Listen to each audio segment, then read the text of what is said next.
If you've ever even dipped a toe into personal finance, you've definitely heard the name Dave Ramsey. His plan, the Total Money Makeover, is one of the most popular and, yeah, one of the most debated financial roadmaps on the planet. It's simple, it's super strict, and for millions of people, it's been life-changing. So today, we're going to break down exactly how it works and why it causes so much heated debate.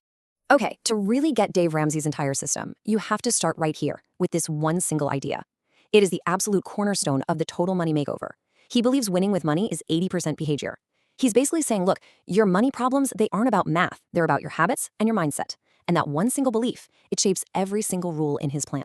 So why are his rules so incredibly strict? Well, to get it, you have to understand the man who made them. Dave Ramsey's personal story isn't just some backstory. It's the entire reason this plan even exists. I mean, this timeline says it all. It's a total roller coaster.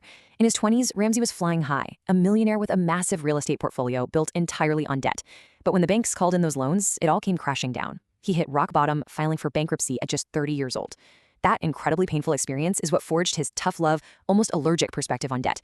He rebuilt his life from nothing on the very same principles he now teaches.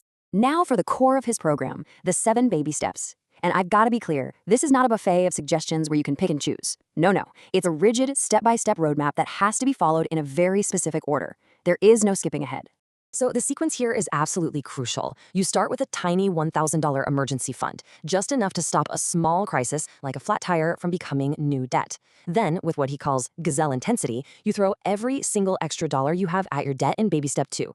It's only after you are completely debt-free, except for your mortgage, that you go back and build a full 3 to 6 month emergency fund. See how each step is a foundation for the next one? Now that brings us to baby step 2.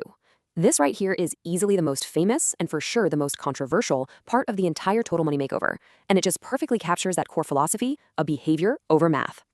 And this is it. This is the immediate question almost everybody asks. Logically, mathematically, you'd save money by tackling the debt with the highest interest rate, right? Well, Ramsey's answer to that is a firm no. And here's the direct comparison. The mathematically best method is called the debt avalanche. You attack that 19% credit card before the 5% car loan. Makes sense. But Ramsey's debt snowball ignores interest rates completely. You just list your debts from the smallest balance to the largest, and you knock them out in that order, purely to get some quick wins on the board. And this quote from Ramsey himself explains everything. He argues that if the math had worked for you, you probably wouldn't be in debt in the first place. He believes the feeling of victory you get from wiping out that first small debt, even if it's just a $500 medical bill, is the fuel you need to stay motivated and attack the next bigger debt. It's a behavioral trick, not a calculator trick. So we have this really strict debt-averse philosophy. How does it actually stack up against modern money habits? Well, as you're about to see, the contrast is pretty stark. This classic Ramsey quote really frames the whole discussion. He argues that modern consumer culture is built on a foundation of debt, looking wealthy to impress the neighbors, or as he calls them, the Joneses, who are probably broke themselves. And this slide right here lays out the battlefield. Credit cards, Ramsey says cut them up, they're a trap. The common view, use them for points and rewards. New cars, Ramsey says buy used with cash. The norm, 72 or even 84-month car loans. Mortgages, he pushes a 15-year loan to get it paid off fast, while most people opt for a 30-year loan to have a lower monthly payment. In almost every major financial decision, his advice is the complete opposite of mainstream behavior. Ultimately, when you boil it all down, it's a clash of 2 entirely different worldviews. Ramsey's plan is a rigid system designed to change habits and eliminate the risk of debt entirely. The common approach today sees tools like credit as a normal part of building wealth, if you can manage the risk. Which brings us right back to where we started. After looking at the man, the method, and the modern debate, it all really comes down to this one simple question.